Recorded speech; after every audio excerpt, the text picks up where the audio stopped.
സംസ്ഥാന പോലീസ് മേധാവിയെ തിരഞ്ഞെടുക്കാനുള്ള UPSC യോഗം ഇന്ന് ഡൽഹിയിൽ ചേരും. ചീഫ് സെക്രട്ടറിയും നിലവിലെ പോലീസ് മേധാവി ഷെയ്ഖ് ദർവേഷ് സാഹിബുമാണ് യോഗത്തിൽ പങ്കെടുക്കുക. യോഗത്തിൽ 3 പേരുടെ ചുരുക്കപ്പട്ടിക തയ്യാറാക്കി സംസ്ഥാനത്തിന് മടക്കി അയക്കും.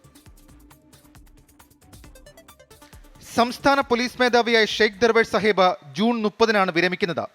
താൽക്കാലിക DGP എന്ന ആശങ്കകൾക്കിടെയാണ് UPSC യോഗം ചേരുന്നത്. യോഗത്തിനു ശേഷം 3 പേരുടെ ചുരുക്കപ്പട്ടിക മുഖ്യമന്ത്രിക്ക് നൽകാനായി സീൽ ചെയ്ത കവറിൽ ചീഫ് സെക്രട്ടറിയുടെ കയ്യിൽ തന്നെ കൊടുത്തുവിടുകയാണ് പതിവ്. അല്ലെങ്കിൽ കേരളം ചുമതലപ്പെടുത്തുന്ന ദൂതൻ വഴി കൈമാറും. പട്ടിക മന്ത്രിസഭയിൽ വെച്ച ശേഷമാണ് പുതിയ പോലീസ് മേധാവിയെ പ്രഖ്യാപിക്കുന്ന പതിവെങ്കിലും മുഖ്യമന്ത്രിക്ക് തന്നെ തീരുമാനമെടുക്കാനുള്ള വ്യവസ്ഥയുണ്ട്. അടുത്ത മന്ത്രിസഭാ യോഗം 30-നാണ് ഇനിയുള്ളത്. അതിനാൽ തന്നെ മന്ത്രിസഭാ യോഗം ചേരാതെ മുഖ്യമന്ത്രി തന്നെ പുതിയ പോലീസ് മേധാവിയെ തീരുമാനിക്കാനാണ് സാധ്യത.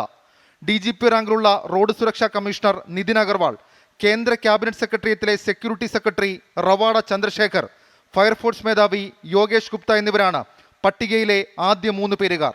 വിജിലൻസ് ഡയറക്ടർ മനോജ് എബ്രഹാം, സർവീസിൽ 30 വർഷം തികച്ച battalion ADGP MR Ajith Kumar, പ്രധാനമന്ത്രിയുടെ സുരക്ഷാ ചുമതലയുള്ള SPGയുടെ ഉപമേധാവി സുരേഷ് രാജ് പുരോഹിത് എന്നിവരും 6 പേരുടെ പട്ടികയിലുണ്ട്. ഇതിൽ ആദ്യ 3 പേരുടെ പട്ടികയ്ക്കാണ് സാധ്യത. ഇതിൽ ആരെങ്കിലും ഒഴിവാക്കിയാൽ 4-ാം സ്ഥാനത്തുള്ള മനോജ് എബ്രഹാമിന് സാധ്യതയുണ്ട്. നിതിൻ അഗർവാളിനോ റവാഡ ചന്ദ്രശേഖരനോ ലഭിച്ചാൽ 1 വർഷം കൂടി സർവീസ് നീട്ടിക്കിട്ടും. 2026-ലാണ് ഇരുവരും വിരമിക്കേണ്ടത്. പോലീസ് മേധാവി പദവി കിട്ടുന്നവർക്ക് 2 വർഷം കൂടി തുടരാമെന്നതാണ് സുപ്രീം കോടതി നിർദ്ദേശം.